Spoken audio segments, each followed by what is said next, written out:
for joining us.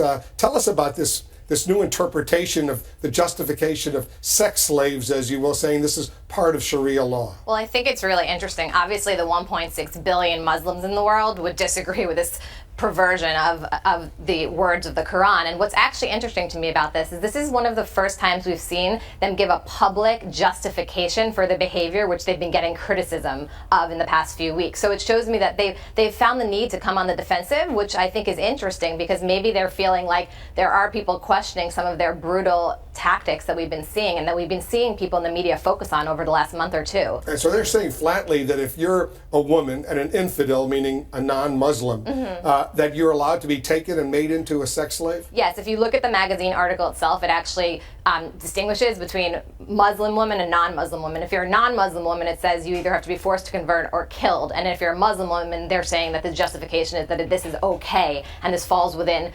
there's a religious justification for it. So this is in their latest issue of a magazine that's published in multiple languages, including English. So they're finding the need to use this as propaganda to show why they're using certain types of tactics. Is it because we know ISIS is Sunni, and they go against the Shiites? Are they saying Shiites are infidels as well? Well, they were focused specifically on the Yazidis and Sinjar as part of the article itself. And I believe that what also was interesting about this is you don't see this sort of justification. You haven't seen it traditionally by other groups affiliated with Al-Qaeda. You haven't seen this. I don't recall seeing this type of justification for the treatment of women when I worked on Iraq. So this type of propaganda to justify it, to me, was a fairly new development. So Yazidis, what about Christians? I mean, Christians, they said, would be not falling within this category, which you would face either death or trying to force to convert. But to be perfectly honest, I don't see that they would sort of say, no, we're not going to mistreat, non-Muslim women. They're probably going to adopt these tactics, and they have been adopting these tactics across a wide, range of religions and ages. Tara, thanks very much for coming in. A pretty awful